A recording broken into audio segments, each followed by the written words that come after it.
Greetings, programs, on this fine 28th day of Spooktober. Or maybe I should be calling it Striketober. All power to the people indeed. Anyway, this rant goes out to everyone who still thinks voting for Democrats and Republicans is a solution to anything instead of one of our biggest problems. What's it going to take to wake you up? How bad do things have to get before you admit that our de facto two-party system itself is the enemy, not one half of it or the other? How blatant do they need to be with their corruption and violence for you to finally stop supporting and encouraging them? Because I hate to say it, but it looks like a lot of you, too many of you, are never going to climb out of that rut. And that's dooming the rest of us to an unpleasant choice. Allow you and the Duopoly to continue destroying our society and the planet, or take it upon ourselves to change things in spite of you, even if that means fighting you. It's coming down to that. Plain and simple, with no ambiguity or room for compromise, because we should have changed course decades ago. If we had refused to prop up an obviously broken political system by going along with their recurring choose the lesser of the evils scam, this would have been so much easier. But we fell for it, and again, and again, and again. I say we because, like it or not, this is about all of us. Personally, I've been haranguing people about this since the 1980s. So I know for a fact this country's imperialism, growing authoritarianism, and total disregard for regular citizens wasn't just some well-kept secret that nobody knew was happening. It was plain to see if one bothered to look objectively at what was being done. This trajectory we're on now was absurdly predictable.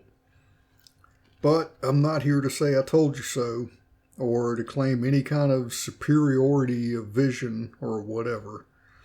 I just had the advantage of never being on Team Blue or Team Red to begin with. So it was easier for me to identify the hypocrisies and lies each side tells their own adherents about themselves and each other. When you're not caught up in the petty and mostly theatrical struggles between Democrats and Republicans, it's not actually difficult to perceive the larger pattern of how they use propaganda to create the illusion of opposing factions while always following the same basic course no matter who's in power. The bombs keep dropping, the military bases keep getting built, the corporations get more control over every aspect of our lives, and we're relentlessly encouraged as a society to applaud and reward greediness and narcissism. We turned over the levers of power to straight-up sociopaths and then helped them permeate their twisted worldview into the very fabric of civilization. It was always inevitable we'd reach this point where the world they're building becomes intolerable in every way. The death, misery, and destruction was never going to be sustainable. It couldn't be, when its very nature means it strangles our bodies as well as our spirits.